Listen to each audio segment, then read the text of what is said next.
Hola, molt bon dia. Ja us vaig dir que aniria fent aquesta tasca des del territori, de coneixement de diferents problemàtiques, diferents qüestions, i que m'agradaria desenvolupar aquesta tasca en favor de comarques gironines des del territori, trepitjant-lo i coneixent de primera mà les diferents problemàtiques que hi ha. I avui m'he traslladat a Siurana. Bé, de fet, ara estic en el terme municipal de Torroella de Fluvià amb una ermita que he volgut venir a veure perquè m'han dit que era una ermita romànica d'alt valor patrimonial de Sant Tomàs, que no coneixia i m'hi he volgut acostar. Però vinc de Siurana, que és el municipi que està aquí mateix, a pocs quilòmetres, perquè hi ha una inversió prevista de millora de la carretera que arriba de la C31 fins a Siurana, que no compta amb el consens territorial que cal per aquest tipus d'inversions. Si bé és cert, i així ho reconeix la plataforma Salvem Siurana, caldria fer petites adequacions de millora de la seguretat d'aquesta carretera, també és cert que el projecte que hi ha previst no només un, sinó fins a 3 projectes consecutius de millora d'aquesta carretera, però també d'elaboració, d'assumir noves infraestructures, rotondes,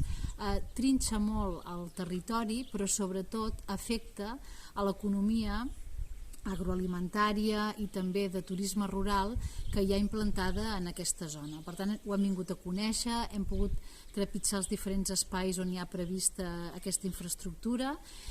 i ens hem compromès a donar suport, a revisar aquest projecte i de veure si des de la Diputació de Girona es poden assumir millores de la seguretat de la carretera, però que no siguin agressives amb aquest entorn natural. I hem tingut la sort, a més, de poder visitar un d'aquests negocis que us comentava. En aquest cas és una bodega que elaboren vins de taller amb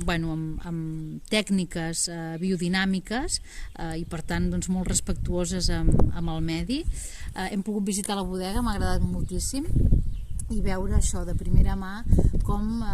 es poden fer actuacions d'agronomia respectuoses amb l'entorn i fins i tot arquitectònicament, us deixaré algunes fotografies, arquitectònicament molt ben integrades amb aquest entorn.